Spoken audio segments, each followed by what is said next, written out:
नमस्कार, आप देख रहे हैं बीबी चोस। आज हमारे साथ है जहानाबाद के सांसद महोदय श्री चंदेश्वर प्रसाद चंद्रवंशी जी मौजूद हैं। हम उनसे चुनावी माहौल को लेकर बातचीत करते हैं कि इनका अपने क्षेत्र में क्या माहौल है। तो सर, सबसे पहले आप ये बताइए कि आप अपने क्षेत्र से जीते हुए प्रत्याशी हैं, फिर आप चुनाव लड़ रहे हैं, तो इस बार आपका माहौल क्या है सर?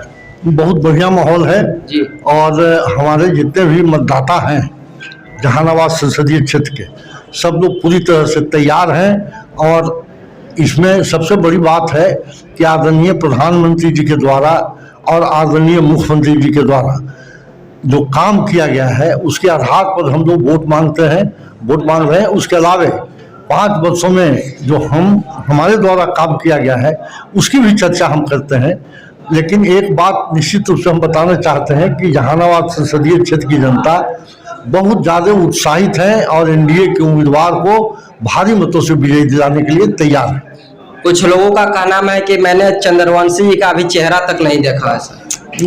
वो हमारे विपक्षी पार्टी के जो लोग हैं उनके एजेंट हैं और वही लोग इस तरह का बात करते हैं। आपको बताना चाहते हैं कि 1800 दिन 5 वर्षों में होता है, उसमें से 1100 दिन हम क्षेत्र में रहे हैं, जिसका हमारे पास प्रूफ है, विजुअल है, उसका फोटो है और सब कंप्यूटर में हम फीड करके रखे हुए हैं। आप चाहिएगा तो आपको भी हम उपलब्ध करा देंगे। इस तरह से झूठा प्रचार करके उम्मीदवार को बदनाम करने का प्रयास हमारे जो विपक्षी हैं वो लोग कर रहे हैं। और सर, जहानाबाद जो राजा पुल है सर, कितना भी सांसद जीत के आते हैं लेकिन वहाँ का जो हालात है आप देख चुके हैं। हम भी 1 घंटा ट्रैफिक में फंसे हुए हैं, कीचड़ के साथ साथ ट्रैफिक, मतलब वहाँ पे ऐसा समाधान कब तक होगा सर? देखिए, एक बात आपको बता देना चाहते हैं कि बहुत जल्द, बहुत दिनों से यह काम लंबित था, लेकिन हमारे अथक प्रयास से 5 वर्षों से लगातार हम प्रयास कर रहे थे। लेकिन अंतिम चरण में आदरणीय गडकरी जी को हम धन्यवाद देते हैं कि उन्होंने हमारे आग्रह को स्वीकार किया और उन्होंने आदेश दिया है। उसका आदेश का कॉपी है हमारे पास।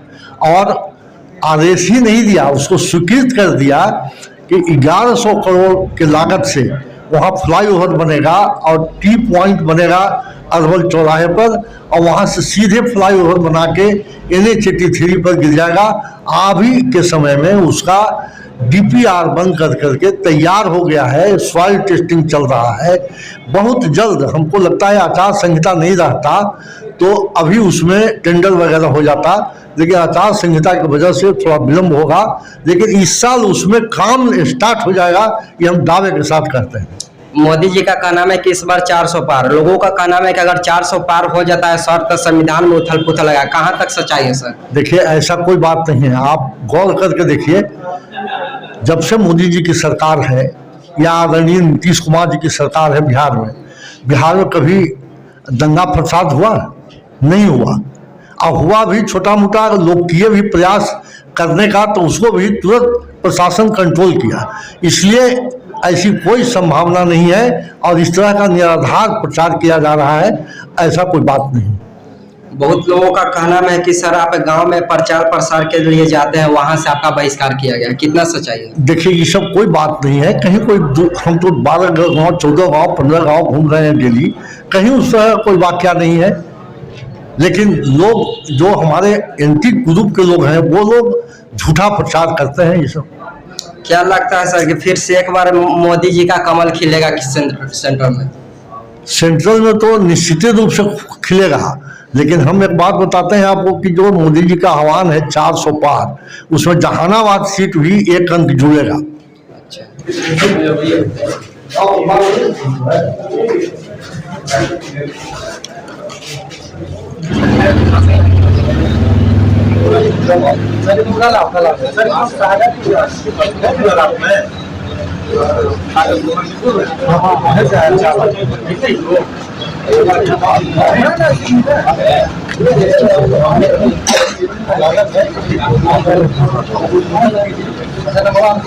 सर एक बार थोड़ा सा गोशी में घूम आइए थोड़ा सा।